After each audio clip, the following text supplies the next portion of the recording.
জ্যোতি রান্নাঘরে আজ আমি বানাবো মিষ্টি আলুর রসবড়া। এই রসবড়া বানাতে লাগবে মিষ্টি আলু, চালের গুঁড়ো, সাদা তেল, চিনি, একটু পোস্ত। এই মিষ্টি আলুটা আমি সেদ্ধ করে নিয়েছি, এটা একবারে রেডি করে নিয়েছি। এখানে শুলে মেখে নেব চালের গুঁড়ো দিয়ে।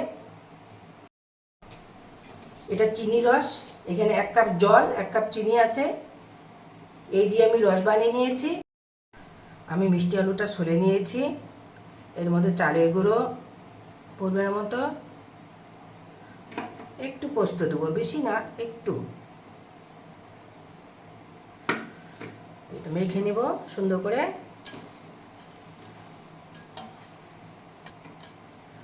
আমার মাখা হয়ে গেছে। আমি আলু পোস্ত মাখাটাকে এরকম বড়া সাইজে করে নিয়েছি। এবার ভাজবো আমি এটাকে। গ্যাস অন করে দিয়েছি। এবার কড়াতে তেল দিব, সাদা তেল।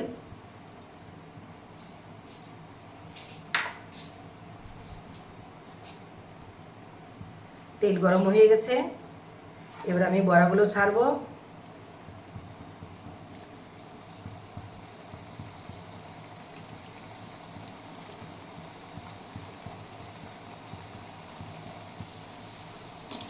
বড়া প্রায় ভাজা হয়ে যাচ্ছে আমার, অনেকটা লাল হয়ে আসছে।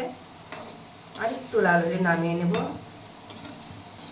আমি বড়া নামিয়ে রসে ছেড়ে দিচ্ছি।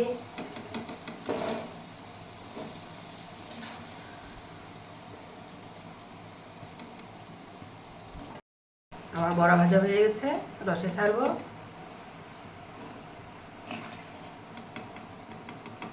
বড়াগুলো দেখতেও সুন্দর হয়েছে। গ্যাসটা অন করে দিয়েছি, 2 মিনিট জ্বলবে গ্যাসটা।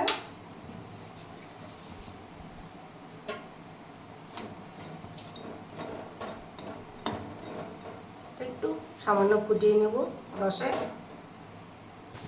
আমার বড়া ফুটে গেছে, একটু ঢেকে দেবো।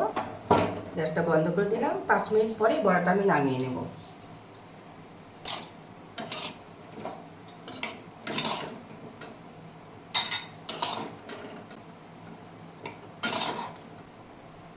আমার মিষ্টি আলু রসবড়া রেডি, এবার খাওয়ার পালা।